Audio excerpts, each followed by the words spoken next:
Welcome to Series 2, Episode 4 of When Safeguarding Fails, the Lizzie Gladwell Crisis. I'm Jeremy Gladwell, Lizzie's dad, and I'm telling our heartbreaking true story of how our daughter, a vulnerable young person, was taken, isolated, and subjected to coercive control, and how she was cast adrift by the agencies tasked with safeguarding.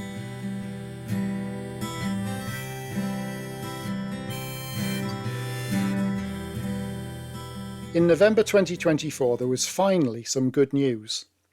There would be no charges against Lizzie's uncle. No further action. NFA. He had initially been arrested following a fabricated allegation of rape in February 2024.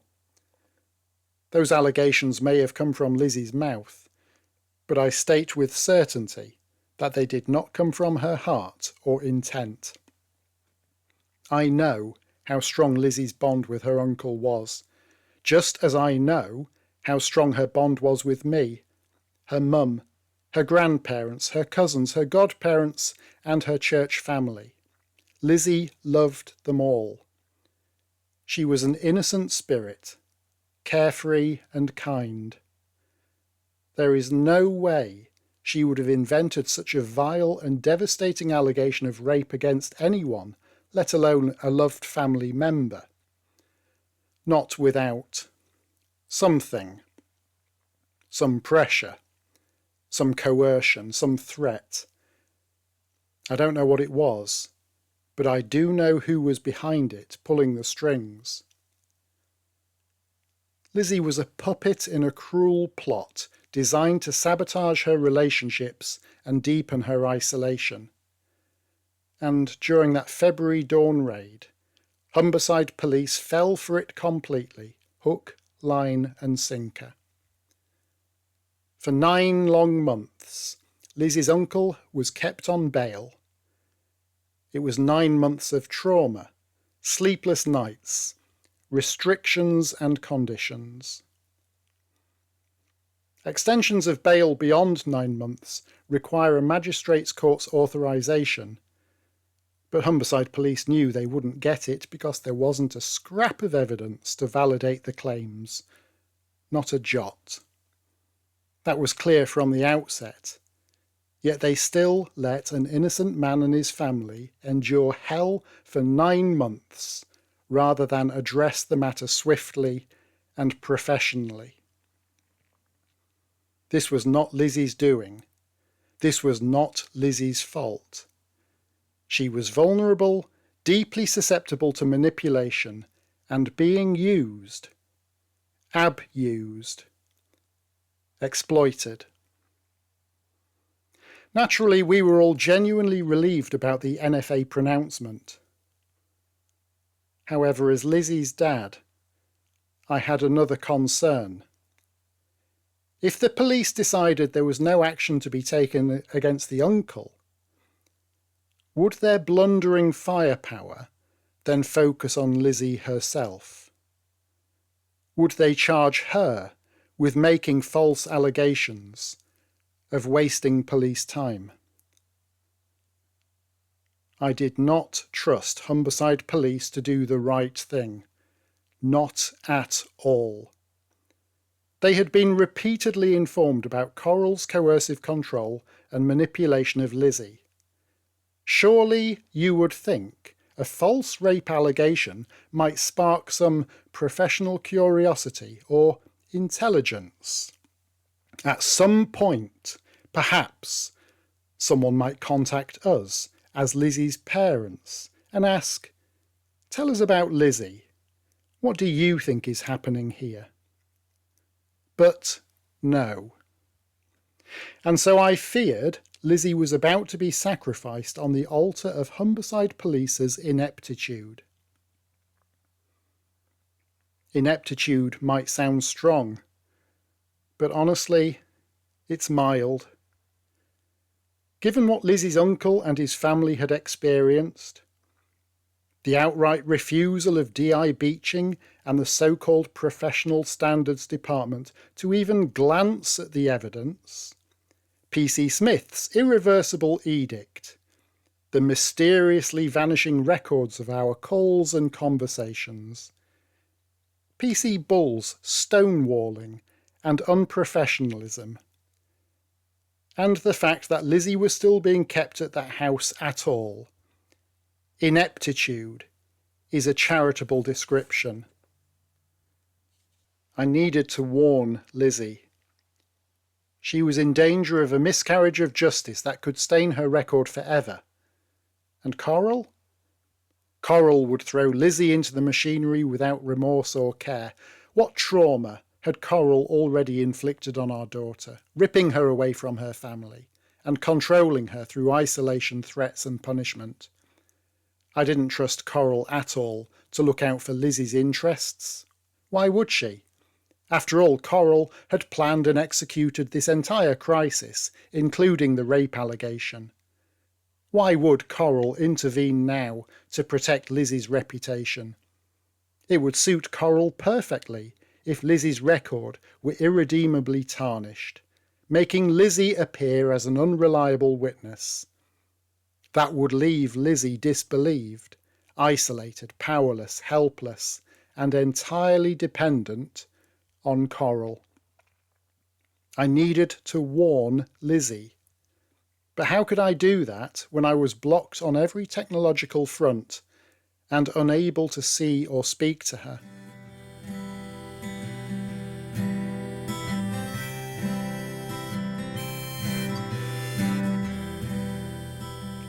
One evening while leading a church meeting, I received a text. My heart skipped a beat. It was Lizzie, my daughter, whom I hadn't seen in almost a year and I hadn't heard from in months. I had to continue leading the meeting, but as soon as I could politely close it, I hurried home, texting as I walked. Lizzie wanted a childhood photo, a memory, a comfort, and for those who knew her, a clear indicator of distress. I messaged, Lizzie, I know if I send you a picture, I'll then get blocked again and this will carry on, with so much pain for us, for your grandparents, for your cousins, for everyone. This needs sorting. Kiss. She replied, I just want a picture, please. Kiss. 5 minutes later, another message. Please, kiss.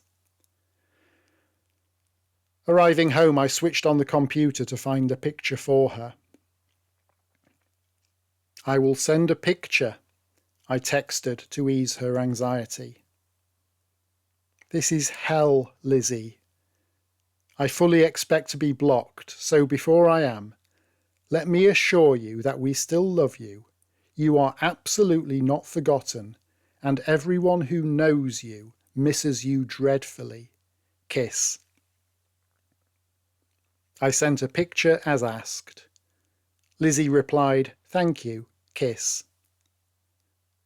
The window of communication was open. Rare. Precious. Given the timing, just after Humberside Police's NFA decision, I texted her. Hi Lizzie, can you call me please? Urgent. Kiss. Later that day, she rang.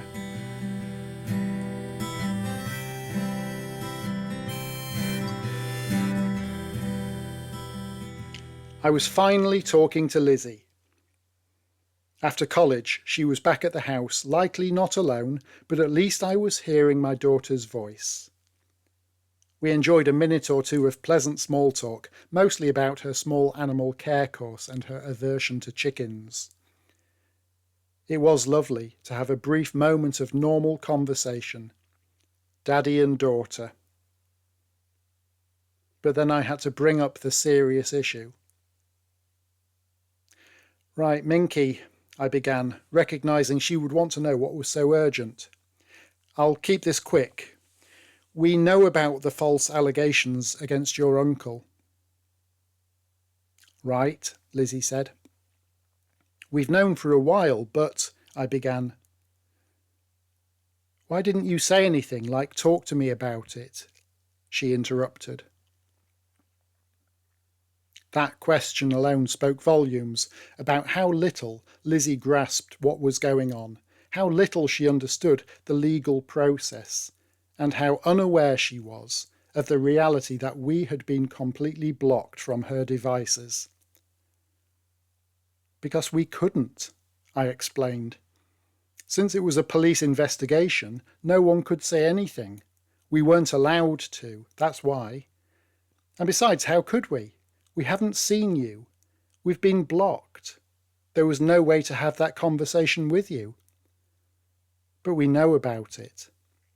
So my question to you is, what can we do as your mum and dad to help? I didn't know what I expected her to say. By help, she would need sound legal advice and advocacy from an expert in the vulnerabilities of individuals with FASD. She would also need protection from the kind of miscarriage of justice that the government's own information warns about in cases where individuals are extremely prone to suggestion. Lizzie wouldn't know about any of this, of course, and there wasn't time or scope to begin to explain. I knew my time was limited. Nothing, Lizzie said. I don't need help. My heart sank. She needed more help than she could possibly imagine. I pressed gently. Have the police said anything to you? Have you spoken to them? No, Lizzie replied. This did not make sense. It was not what I expected. An allegation of rape had been made, and her uncle was arrested in an aggressive dawn raid by multiple officers. He was released on bail, which was extended repeatedly, even though it was obvious from the start that the accusation was false and suspicious. Humberside Police informed the uncle that they were taking no action against him. I didn't know what conversation the police would have had with Lizzie, but I did assume there would have been some. Was I putting my foot in it? Had I jumped the gun? Genuinely, I asked, surprised. Genuinely, you've not had a conversation with the police? Okay, well, in that case, there's probably nothing more I can say. My assumption was that the police would have had a conversation with you. Not with me, Lizzie said. With who then? I asked, alarm bells starting to ring in my head. With Coral? Yeah, Lizzie said. Why would the police have had a conversation with Coral but not with you? I asked. Coral had their number, Lizzie replied. About the situation with your uncle? I asked with growing alarm. Coral talked to me about it, Lizzie said. I paused. This was not what I expected at all. It sounded utterly preposterous. I've said it before, and believe me, I will say it again. Just when you think that Humberside Police can't get any worse, they somehow manage it. But I needed to be very sure that there was no misunderstanding. I gathered my whirling thoughts before speaking. Are you saying that, and I'm just trying to be clear here, Lizzie, that the police would talk to Coral and then Coral would come and talk to you separately? Is that how it works? Yeah, Lizzie said in a matter-of-fact way. Bear in mind that the entire structure of institutional support for Lizzie's removal, including both Focus Adult Social Work and Humberside Police, hinged on their assessment that Lizzie had full capacity and autonomy. The agencies disregarded everything we repeatedly said about Lizzie's impaired function as nonsense. We were consistently dismissed. the agencies stating that they were not worried for Lizzie because Focus had conducted a capacity test and concluded that Lizzie was perfectly fine and that all of the experts and professionals in her life were wrong. And yet what was this? Humberside Police treated her as a vulnerable individual without capacity, lacking even the understanding for them to have the decency or the wherewithal to talk to Lizzie directly, but instead speaking only to the perpetrator of the predatory removal. Can you understand my astonishment? Can you see the hypocrisy? Can you recognise the blatant double standard? More than that, the sheer bloody-minded stupidity. For over a year, we had been insisting that Coral had taken Lizzie, isolated her, manipulated her, and exploited her. Beyond any reasonable doubt, Coral was the chief architect of the entire rape allegation in the first place, because there was no way Lizzie would do that to her uncle. And yet, Humberside Police were talking to, directly colluding with, the perpetrator of the crime. Lizzie recognised that I just didn't know what to say, so she attempted to clarify by saying, "Coral can explain it in a better way than the police can, so I understand. The police say words I don't really understand, and Coral narrows it down for me." "Wow," I said. Without Lizzie even in the room, the police said one thing to Coral, and then Coral said who knows what to Lizzie. "I just don't know what to say to that, Lizzie," I said in shock, "because the police... I'm astounded.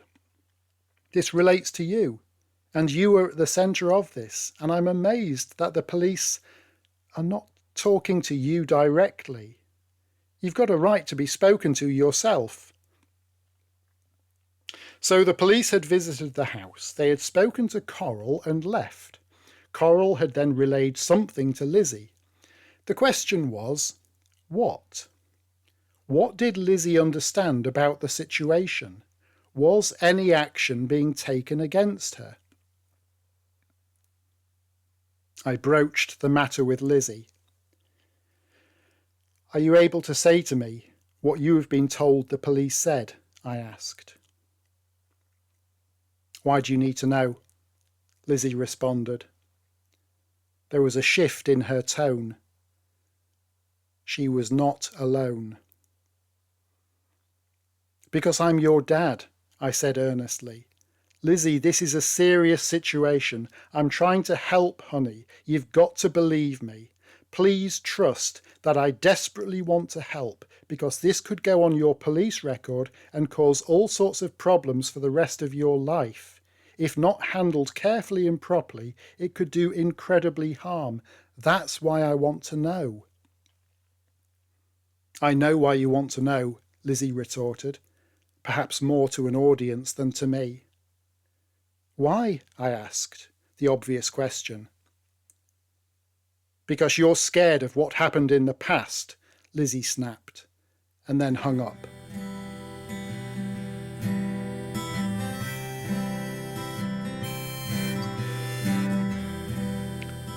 "Because you're scared of what happened in the past," Lizzie had said with real feeling. Was it truly meant for me, or for an audience? Who knows? What had happened in the past? Family life was a mosaic of the ordinary and extraordinary. Days out, shared meals, games played, films with popcorn, latte walks, Disney quizzes, holidays. There was singing and chatting, laughter and arguing, chores and conversations. Some days were filled with joy and silliness, others with tension and disagreement. But even those moments deepened our connection. Together we learned patience, overcame challenges, and built a narrative of resilience, love, and companionship. Each moment, whether mundane or memorable, became part of the story we cherish. I feel devastated that my relationship with my daughter, my only child, has been ruined by that family, possibly forever. I believed our bond was unbreakable. I never imagined it could be shattered by a mix of malice and malpractice. Lizzie, our beloved daughter, had been isolated and brainwashed. We were heartbroken. Darkness had claimed our joy. For reasons beyond our understanding, both Focus and Humberside Police chose to act in a way that maximised harm to Lizzie and agony for us. Why? We've been called foster parents by Humberside Police, stripped of even our identity as Lizzie's mum and dad. I will not accept that. I am Lizzie's dad. I will keep saying it every day until it is acknowledged. We've been ignored by officers who vanish into silence. I will not stop pressing for answers. We've been patronised by agencies who claim to safeguard while turning their backs on the exploited. I will not stop exposing their negligence. Lizzie's cryptic yet barbed sign-off still troubled me. It would be some months before we would find out what she meant by it. Humberside Police and Focus Adult Social Work did not want us to know what they had recorded in their systems about us. But we would find out. Eventually.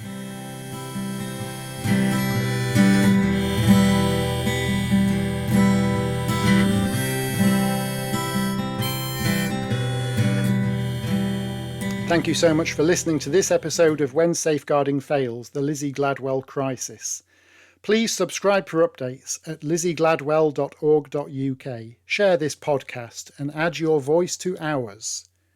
Together we can expose negligence, confront complicity, and demand a safeguarding system that does not fail the very people it is meant to protect. Thank you again, and join me for the next episode.